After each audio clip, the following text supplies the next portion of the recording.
Good afternoon, everyone. I hope you can hear me okay.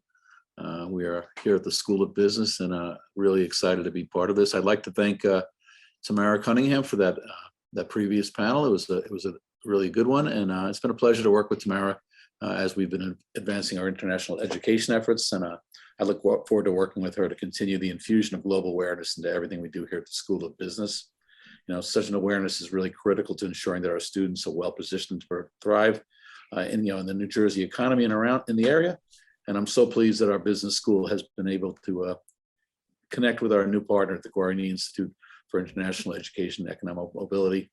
I congratulate Adrian Franco on the success of this inaugural event, and we look forward to working together in the years ahead to advance, the interests of our communities, of our students, and their families. Economic mobility sounds a little abstract, but let's boil it down to what we're really talking about. As others have mentioned, it's about providing hardworking families with the tools and the wherewithal to get good jobs and fulfilling careers and a shot at the American dream, which is maybe sometimes a little cliched. But what is it about? It's about really having the opportunity to apply oneself, take advantage of your own best tools and abilities, and to pursue your heart's desires. In order to facilitate upward economic mobility, though, it's really important that the on-the-ground conditions be really fertile enough to support those families and entrepreneurs and businesses as they grow and thrive. We touched earlier upon this in the conference. The COVID-19 pandemic has had a really uneven impact on our communities. We know that many of those communities, particularly underserved communities, have been more severely affected than our advantaged communities. Not only from a public health perspective, but also from an economic perspective. And it's going to be especially challenging for us to ensure that the recovery from the pandemic is the one that leaves behind our immigrant communities, our low-income families, our communities of color. We need to really ensure that we work together to ensure that the recovery is equitable. And it's going to take anchor institutions in our communities to help us to foster that equitable economic development, which is the theme of today's discussion panel. Universities with their unique blend of educational activities and community engagement and research, we're key factors in supporting innovation and economic development.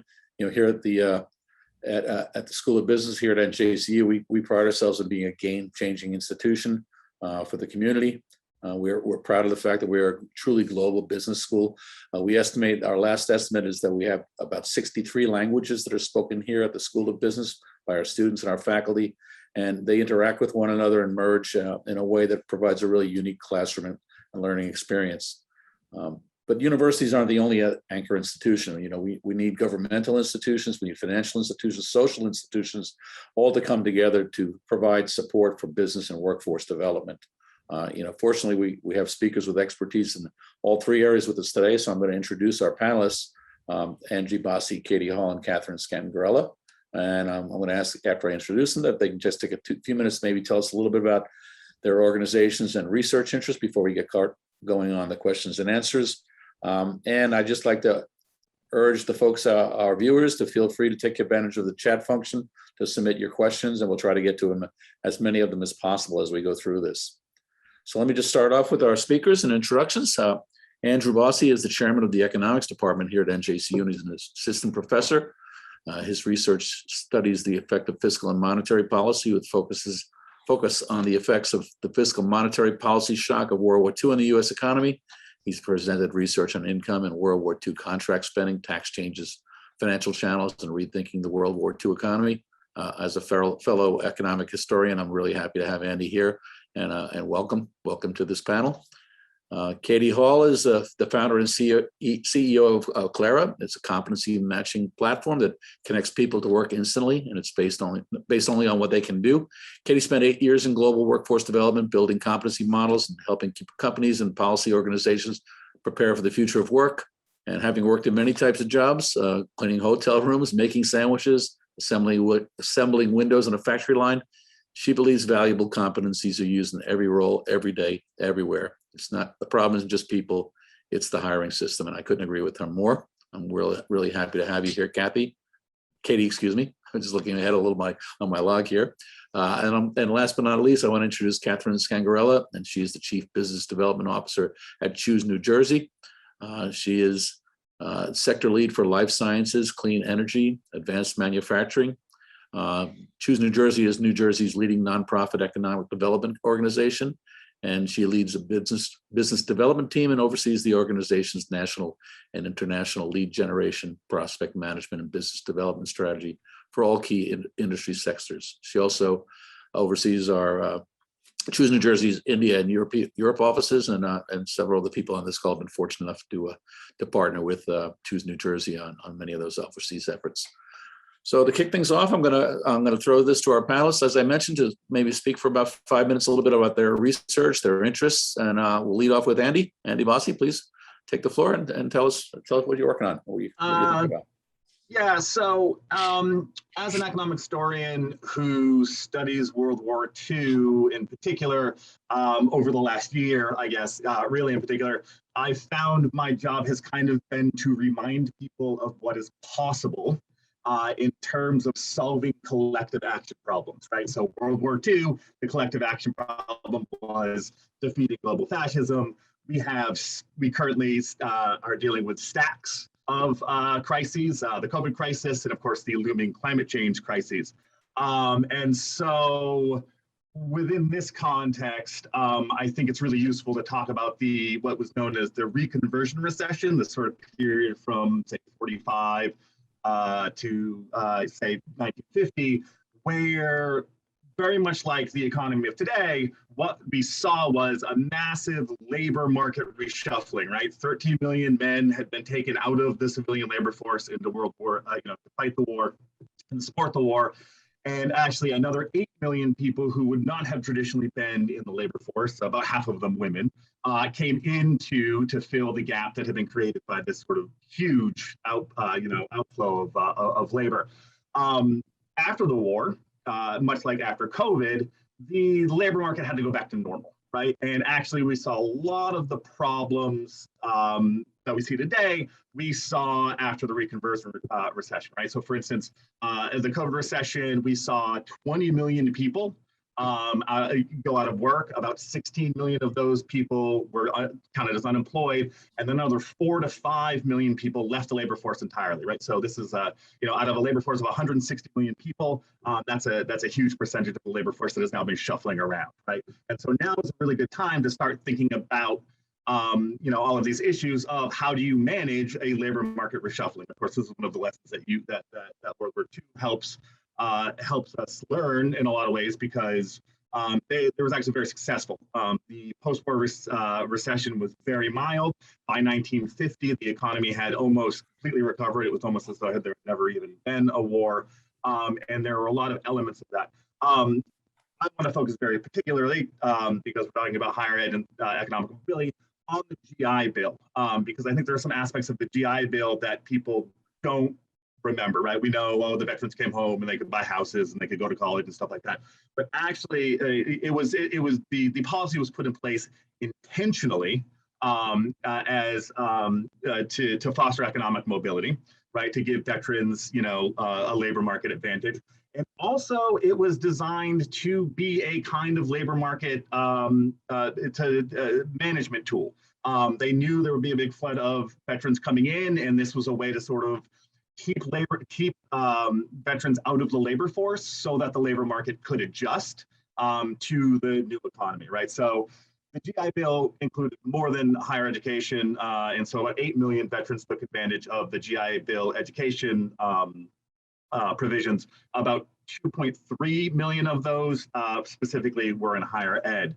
And so I think there's a lot to be learned from the GI Bill. In particular, not only did the GI Bill offer to pay for college, right? Not only did the post-World War II GI Bill offer a $500 annual stipend for college, but also the GI Bill had written in it what they call the subsistence allowance, where GIs who were single got paid $75 a month to go to school, and the veterans with dependents got paid up to something like $120 a month to stay home. That is, I'm emphasizing this because that's, of course, a very important element of this, right? You can't just simply, we see this with our students all the time, you can't just simply offer to pay for college, right? There's all kinds of other things going on. I know, for instance, anecdotally, I think the unemployment benefits that were carried through COVID made it easier for a lot of our students to attend. Not to just kind of bore you with the sort of academic stuff, but, you know, one thing to think about in terms of this being a collective, solving collective action problems is it seems like the political will is starting to change on our needs to solve some of these collective action problems, and particularly with higher education. The Biden infrastructure plan, which I think is being called Build Back Better, actually includes a lot of really generous provisions for higher education, particularly for historically Black universities and for Hispanic serving institutions. And the thing that's really interesting about this is that whereas the GI Bill, which it absolutely needs to be acknowledged that the GI Bill was purposefully targeted at white men, returning servicemen, the society as a whole was expected to discriminate against women and minorities in favor of men. We can now revisit, right, the idea of better funding, of the federal government better funding higher education, and specifically righting some of these historical wrongs, right? It is an explicit sort of object of the Biden plan to help close the wealth and income gap for Black and Brown Americans through education, through grants to historically Black colleges and Hispanic serving institutions. Yeah, Andy, thank you. That's a great example of how we've dealt with crises in the past and how government has worked with educational organizations to support the labor market, to support the workforce. But, it's not just about having jobs available. It's having people matched up with jobs that are good for them, that give them opportunities to understand how to get those jobs. And Katie, you've been working on that sort of thing. So why don't you tell us a little bit about your perspective on this? Sure. Yeah, I am really happy to be included in this event. This is everything that I care about and have cared about for years, and is the critical conversation to be having right now. So let me tell you a little bit about the startup that I'm working on and how I envision the role of startups and business and technology companies in particular in economic development and mobility. So as a little bit of context, I am located in Michigan. So I was born and raised in Michigan. I have done a lot of work in Detroit, making sure that folks in Detroit have access to education and jobs. And before starting this business, I spent 8 years at a 501c3 that did workforce development. And so my job was future of work. That was the team that I was on, but more specifically, these signaling problems that we're talking about in the economy and that were just mentioned. So the pandemic became a great use case for, an unfortunately apt use case for the fact that there's not really a good mechanism to move labor market supply quickly enough to keep up with demand. Dr. Bossie just talked about that, right? So we were sort of caught without a system in place that could respond to something like the pandemic, like we were after World War II. So in the work that I did in the field, which included the United States, but also Europe, which has already been mentioned as being ahead of us in a lot of ways. They're ahead of us when it comes to using competencies and skills, and also when it comes to the promotion of technical education, which I've done a lot of research on as being one of the key drivers of economic mobility, despite the fact that it still has a bit of a PR problem here in the United States. So when I was working in Europe and the United States, I would build these skills ontologies, competency ontologies that would connect higher ed and businesses, right? And so students are going to come in and they're going to learn these things, and then those things are going to get them a job, and then they're going to have these economic outcomes. In Europe, there is a meta qualifications framework, the EQF for all of Europe, which aligns to individual national frameworks within the country. And so there's a clearer sense of what a degree means that someone can do. Master's degree, associate's degree, PhD. What does it mean if you have some schooling, but you're short of a degree? And so in doing all that work, there was a lot of discussion about how do we make sure education aligns to work? How do we get folks jobs if they don't have a degree? And the problem for me is the language, the problem that I chose to tackle. So what is the thing that communicates to the labor market that someone can generate economic value for a business? And we chose to focus on the competencies as the thing. So my startup is a competency analytics engine, and it matches people to work, takes about 4 minutes. And it also helps companies understand the workforce they already have with just these statements of what someone can actually do. So our hypothesis is that in order to keep pace with the speed of the future of work and make sure that everyone is included in the future of work, we've got to get smaller on the value unit that we use to communicate what that is. So we say that a competency statement is a full sentence that includes knowledge, skill, context, and level. So maybe you can manage a team of software engineers. Maybe you can listen to someone who disagrees with you with empathy. Maybe you have knowledge about workforce policy. So those are the statements that we use, and we built machine learning engines that do the heavy lifting on the back end to connect people to jobs and also assess them internally at their companies. So there are no job descriptions, no resumes, no other assessments, just this competency data set. And so, it's my belief that participation is mandatory for the future of work. I think that universal basic income is nonsense. I think that's uninspired. And if everyone's going to participate and business is going to be able to move at the pace that it wants with the diverse talent that it wants, we have to think differently about how we quantify that talent. So that's how we chose to tackle it. And I think it's technology's job to make sure that economic mobility is an opportunity for everyone. Yeah, that's a really fascinating approach. I love the blending of technology and more traditional job seeking advice and skills. But we can talk about government efforts, we can talk about education, we can help people find jobs, but unless there is the economic conditions are sufficient to support businesses to create those jobs, we're going to have a really tough time closing that circle. And we're fortunate enough to have Kathy here. Kathy, can you talk a little about business development with Choose New Jersey and some of those things you've been working on? Sure. We're a privately funded economic development organization. As Bernie said, we're the leading in the state. We work in partnership with the New Jersey Economic Development Authority and the Governor's Office of Economic Growth in attracting companies to New Jersey. We have, as Bernie said, we have an office in Europe, an office in India, and we have full team here in New Jersey that also works in domestically, and we do quite a bit in Israel as well. Our services are complementary to business thanks to the 60 plus businesses that financially support us. We offer a full range of confidential services, market analysis, comparing to New Jersey to other states that a company may be looking at in terms of talent availability, talent cost, real estate costs, site selection services, and connections to things that companies need to set up in New Jersey, whether it's an accountant or a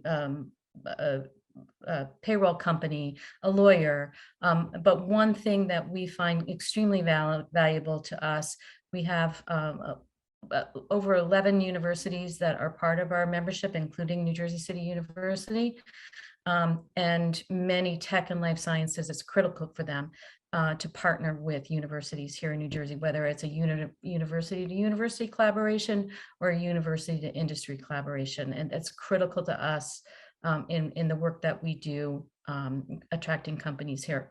About 70% of our pipeline is international. The other 30% is domestic. In addition to business attraction, we have a significant marketing effort where we market New Jersey domestically, not in New Jersey, but domestically and abroad, just to really, tout the things that New Jersey is really good at. Yeah, thanks, Kathy. Since I came to you last, I'm going to come back to you with the first question, if you don't mind. We're talking about partnering within the communities. How would you define an anchor institution, and what are some of the challenges they face when they were working within a community and collaborating with others? Well, certainly they're usually government, universities, medical centers, they're generally major employers in a community. And they definitely have sustaining benefits to the local community. And, what I think our universities in particular, they help us promote the diverse and educated workforce that we have. And in turn, that activity stimulates, the housing market, helps us attract new business investment to the cities that the universities are located in. And I'm sorry, you said the challenges that these. Yeah, what kind of challenges do those anchors, how do they interact with one another?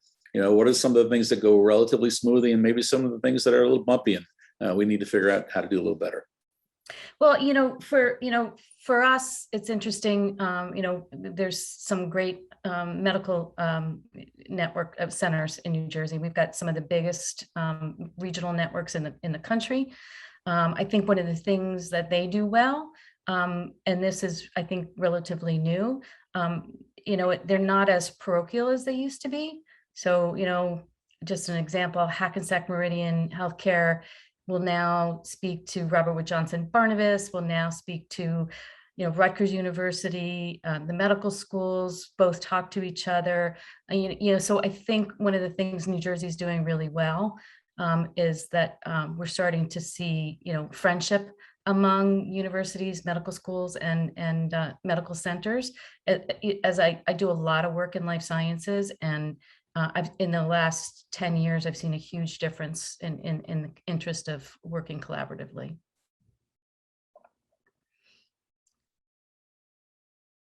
And Bernie, I think you froze.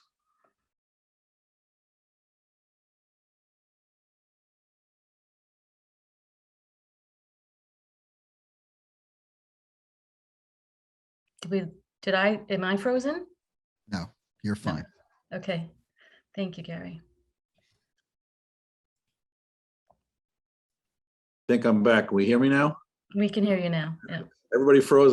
Kathy, I heard everything you said there and it all froze up on me. So I apologize for that. It's encouraging to hear that we're all working together to better serve the community. Maybe Katie, you can talk about the idea of, what are those competencies that employers are looking for? What are the new skills they want, especially in terms of what's happening in this post-pandemic world? Mm-hmm. Yeah, super important question. And this was a theme in workforce for years. And then when the pandemic hit, it, sort of exponentially took off. So in the grants that I did in workforce and the competencies that employers were always asking for, we did a lot of work with anchor institutions in Michigan and on the East Coast. We worked closely with a lot of California colleges, and employers are always looking for the skills that are going to allow you to deploy the technical skills on the job, right?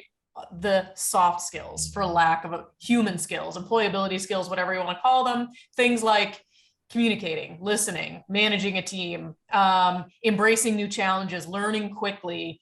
Those are becoming more and more important. And I was actually, there was a lot of research about 10 years ago on, everybody needs to learn coding and everyone needs to go to school and get data science skills. And the labor market sort of, ate that up for a while. Now it's moving back the other direction. And even the Googles and Amazons and Facebook, right? Read their technical job postings and they're 60-70% human skills. So that's during the pandemic. Of course, there was a bigger and bigger focus on facilitating virtual meetings, using cues in meetings when you're meeting with someone on a computer instead of face-to-face. And so we got sort of a handful of new competencies on our platform during the pandemic that had to do specifically with communication, listening, adaptability, grit, still soft skills, but with a virtual overlay. So we've seen, we think this trend will continue, that in the future of work, it's going to be those human skills, employability skills,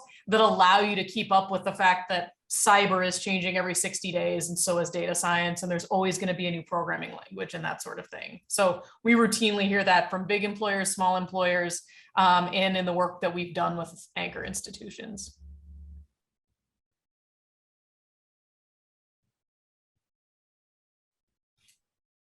I was just going to the next room next door because I keep losing a signal here. I apologize for that.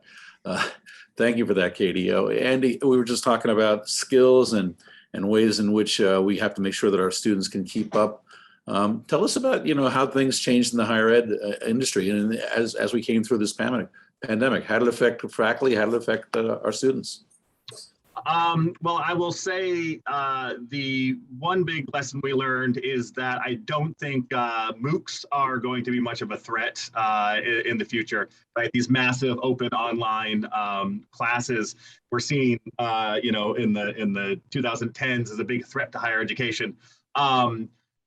It's very clear that the technology is Zoom in particular is very useful in a lot of different situations, but this really reinforced that people really want an in-person experience most of the time, or at least part of the time when they're attending colleges. I mean, there's flexibility issues with students with our population, a lot of them are working and such, that having the online option definitely makes it easier for them to, get through their degree.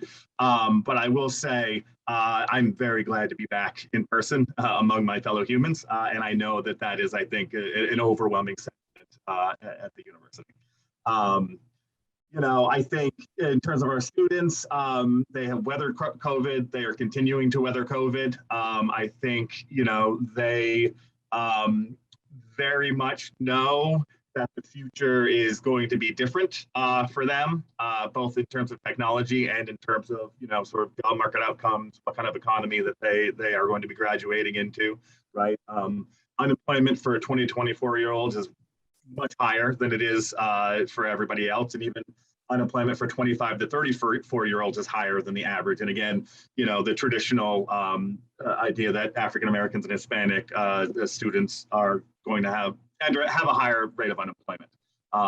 And so I think we're all kind of looking into the future to see how COVID has shaken up labor markets. Right? The labor shortage is most likely as, sort of the labor shortage at the end of the 1990s for the tech boom labor shortage, most benefited Black and brown workers most, relatively speaking. And I'm hoping that is kind of what's going to happen with this.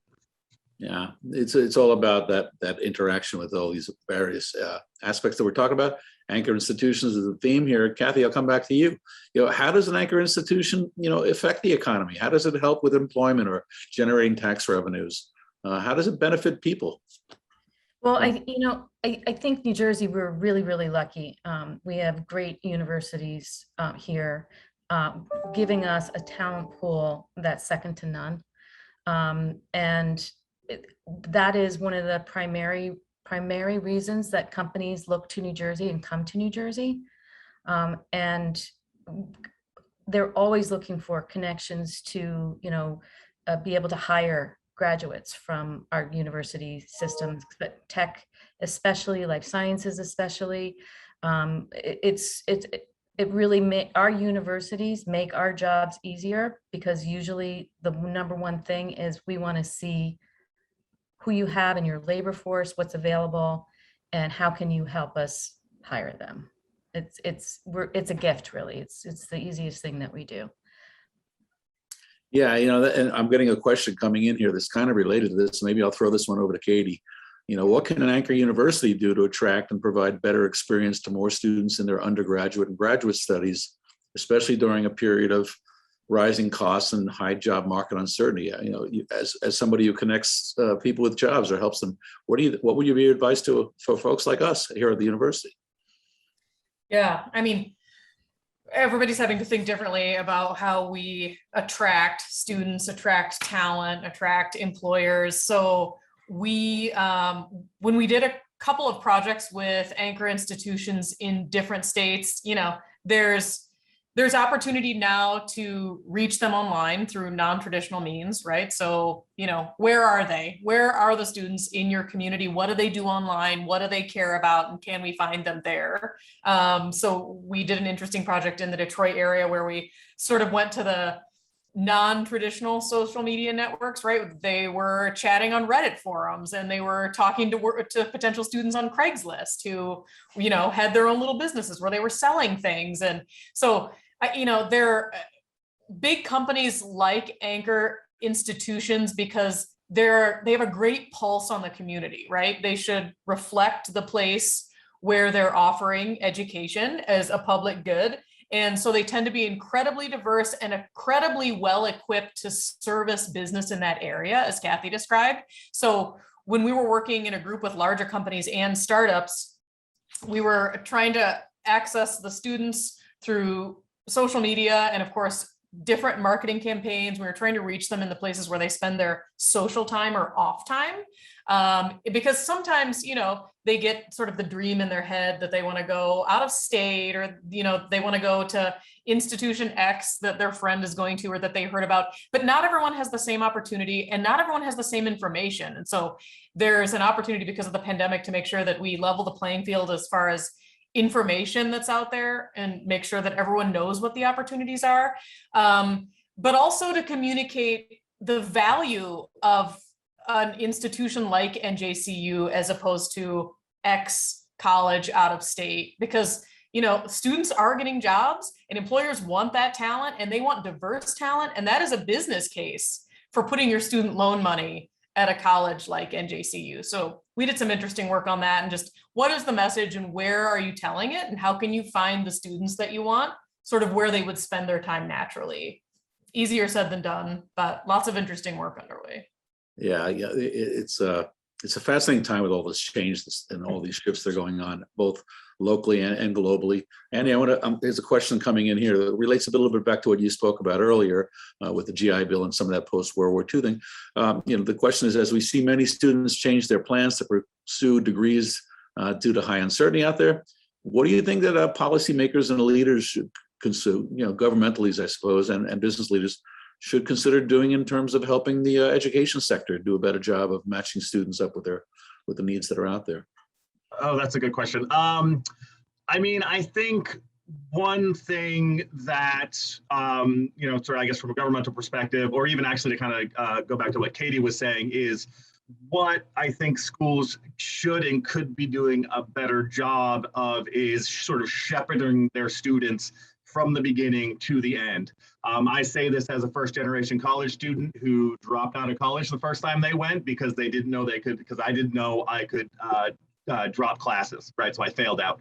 I think that is key, is taking sort of students who don't have the tools necessarily, right? Just as second-generation college students or, socioeconomic status, and really focusing on getting them prepared, right?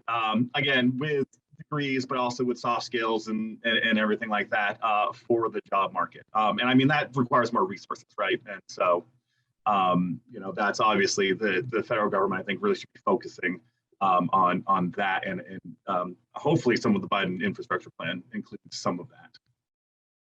Yeah, thanks, Andy. I'll throw them back to you, Kathy. We talked a little bit about anchor institutions and how they're important to development. How do we ensure that the development is sustainable and it's equitable? How can we work with these institutions to make sure that we're spreading the wealth fairly around, right? So everybody's got a shot. Well, I think for us, I think the biggest thing is, it's awareness of what each of our universities have to offer, the companies that we're working to attract to New Jersey.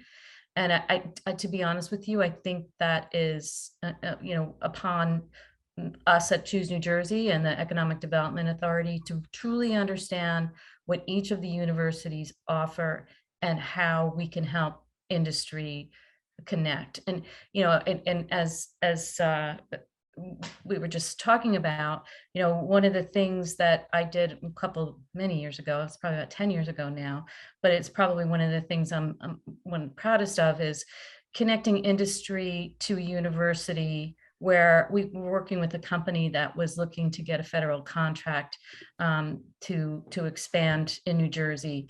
And it was a defense company. And part of their ability to get the money was to do a relationship with a university in order to be able to take students from the university, do an internship with the company, and moving that to full-time employment with the company. And the ability of the university to be so flexible to help with the curriculum development that the company needed for these students and the interns, and it proved to be extremely successful. It's at least 10 years old now. It's still in place. So, it's for the state people, the government people to know what our universities offer. It's, the university relationships like we have with NJCU. And, it's just an important part of what we do and making ourselves more knowledgeable so we can connect companies to everything that, one thing, Bernie, we're working on, the one thing, but, I did not know how important your port program was at your university. So that's on me to learn more, about from our universities. So, it's those kind of things that help us do our jobs better. Yeah, but it's wonderful that it's so important for us to stay connected to the business community. Sometimes here in the academy, things get a little esoteric. We get a little research driven. We don't really look outside of our own doors, and it's been valuable to have a partner like Choose New Jersey to make sure that we stay close to our businesses and understand what's going on out there. I think we're going to have to wrap up here. I'm going to ask one more question. I'll throw this one to Katie. Students and families have been affected by COVID-19, and we know that in some communities it's been much more difficult. What would your advice be to those students? How should they seek help? How should they reach out and take advantage of the opportunities that are out there? Yeah, that's one of the big questions right now, no doubt about it. Certainly, the challenge for a lot of students and families, I think, is that a lot of organizations want to help, and a lot of organizations are helping, and there are resources, but it's just information overload and it's overwhelming. And so how do you triage what you need when you need it, right? I mean, there are a lot of families who are just trying to take care of their basic needs every day, right? And so thinking about college or thinking about what's next is a bit of a luxury. And so how can we help them triage the things that they need, make sure that information is curated and targeted? I mean, we can do that, and colleges can do that. And, that's the responsibility of communities and government, certainly public policy organizations as well. But, there's a lot of information out there and resources out there to be had right now. And I actually talked to a founder the other day who's running a company trying to connect families to resources they need, infrastructure support, basically, to pay the bills, to make sure that they have food on the table, to put, mom or dad back to work. And so part of what her company is trying to do is triage the information that these families have access to. And that's a big deal. And I would also say, that learning is a thing that never stops, right? So by the time, the kids who are young right now during the pandemic, by the time they're in the workforce, people are going to we may not even have jobs the way that we currently have jobs right now. And if we do, there'll be 20 of them, right? Or you'll have 25 of them during your lifetime, and you'll be paid by Amazon, who knows, right? So take the time to learn and research, and you don't have to have a plan right now. Just consume everything that you can find, and know that the world is going to be changing so quickly that you just need a plan to keep learning, and you don't have to know everything right now, and you don't have to have a plan right now. And so that, I think, is one of the key messages for families in the pandemic. Do your best to triage the things that you need right now, ask for help, and know that you don't have to have it figured out. Just have a plan for growth, and you're ahead of the game. Yeah, it's great advice. I talk to students all the time, and I point out that many of them are going to live to be 120 years old. They probably don't have to get ready to be a Walmart greeter till they're about 106 or so, if Walmarts are still around in those days. It's all about ongoing learning and staying flexible, right? And being willing to take chances and learn as you go. This has been a great discussion. I really appreciate it. Katie, thank you. Kathy, thank you. Andy, thank you. We'll see if anybody has follow-up questions in the audience. Please send them to me, and we will see if we can get them to our panelists for further discussions as we go offline. I get to the real honor now of introducing our closing speaker. And the resume that Dr. Irene Terrell-Harris has is an enormous one. So I'm only going to be able to touch on some of the highlights, but it's quite impressive nonetheless. And in many ways, she's my boss's boss. She's a member of the NJCU Board of Trustees. So I want to make sure I do this well, Dr. Terrell-Harris. So please bear with me. But She's the former director of the Center for Women's Veterans at the Department of Veterans Affairs. Among other senior roles, she's the first female and nurse to command a medical clinic and the first African-American female in the history of the National Guard to be promoted to general officer. And I'm happy to say that point. I'm married to a nurse educator. My son is a nurse, so it's always wonderful to see a distinguished nurse. Dr. Trowell Harris is also a distinguished alumna of Yale University, Columbia University, NJCU, and she was inducted into the Columbia University Nursing Hall of Fame and the Yale University School of Medicine Honor Roll for her dedication to public service. She is also the recipient of many awards, most notably the Air Force Distinguished Service and Legion of Merit Awards. So thank you for your service to the country. I'd like to welcome you here, and please, the floor is yours. Thanks. Thank you for that lovely introduction.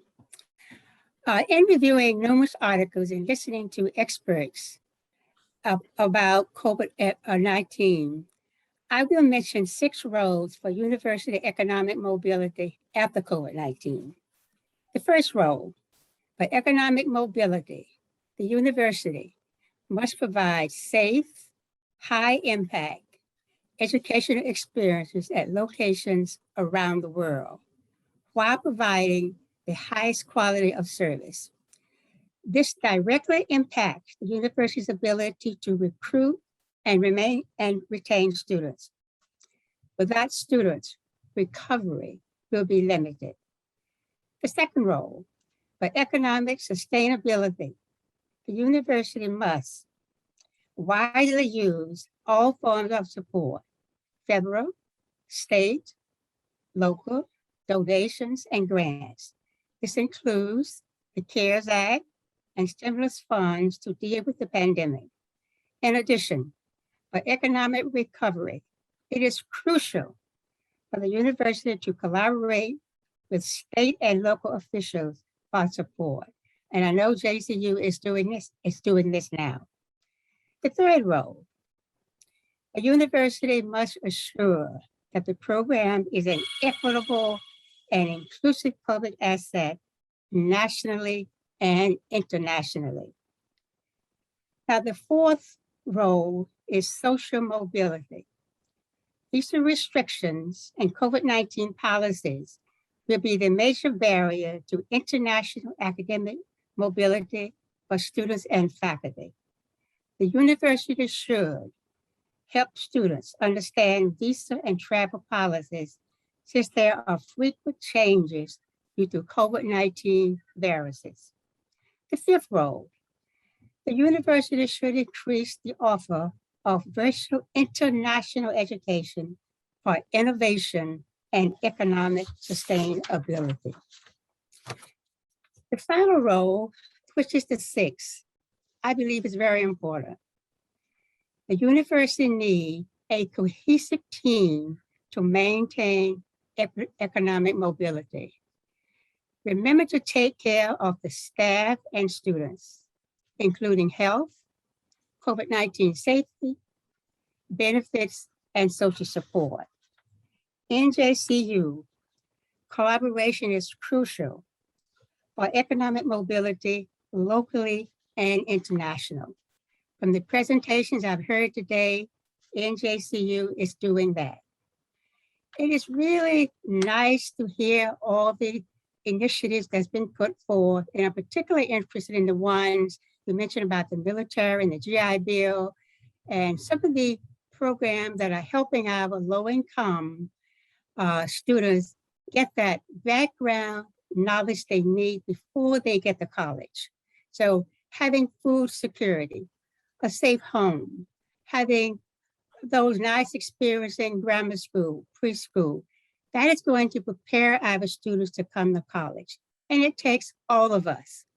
And I can speak to that very well. And have someone who came from a cotton field in South Carolina to be able to write 2 books, to work with 2 presidents, and to be giving back every day. Because what I believe is investment in student education provides benefits for a lifetime. Thanks very much for having me, and I look forward to meeting you all in person very, very soon. Again, thank you so much. Thank you so much to Dr. Irene Trowell-Harris, member of the Board of Trustees of NJCU. Your remarks are always inspirational. You're an iconic figure for many reasons, and we follow all your actions and the many different institutions who rightly so are honoring you. So thank you so much for being part of this first annual forum of the Guarini Institute for International Education and Economic Mobility. So it's time to wrap up this first event. We hope to see you in person for the next one. For obvious reasons, we decided that a video conference make a lot of sense. But let me tell you, all the videos will be available in our website and social media very soon, so you can follow any of the conversations as well as share it with your students or any other stakeholders. I have a few people to thank for this event. First of all, to the participants. We had over 250 people registered for this event. And I know, I just following some of the numbers, we always were around 100 people looking at the different presentations. So that is just great news. We're very happy about that. Thank you to the speakers. Obviously, we have a very, very senior lineup. We wanted, because of the occasion, we wanted to celebrate this new institute to have very timely conversations, especially after the pandemic. So thank you to all of them, starting from Secretary Ryan Bridges, Secretary of Higher Education in New Jersey, Rasheri, our keynote speaker, and then in the panels, Dr. Alan Goodman, Dr. Antonio Flores, as well as Katie Hall from Claira, Catherine Scangarella from Choose New Jersey, and our own Dr. Andy Bossie, Chair of the Economic Departments here at NJCU. I also want to thank the moderators, Tamara Cunningham, Associate Vice President and Head of Global Affairs, who, as you heard during the conversation, she has done an outstanding job taking this institution globally. And thank you for doing a great conversation.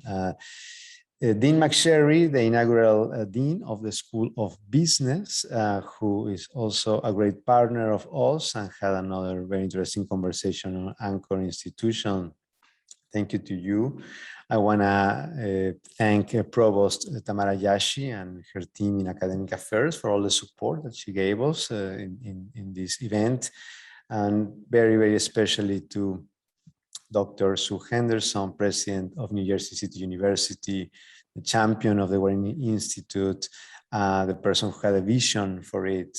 I appreciate her invitation to join this effort and looking forward to do a lot with the many assets and many opportunities that we have here at NJCU that Dr. Trowell-Harris just mentioned. The team of the Guarini Institute, without their efforts and hard work and insights, this would not have been happening. So to Emily Alekmin, our program assistant, Krishna Gore, our student assistant, and Dr. Shamin Guo, our program director, thank you to all of you for making this happen.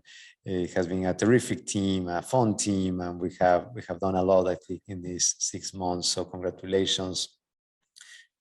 Our donor, Honorable Frank Guarini, thank you so much for your sponsorship, for your support, but very important, your iconic life is an inspiration to all of us, and in particular to the mission of the Guarini Institute, that is to advance the economic mobility of college students by fostering economic development and international education. So thank you, Frank.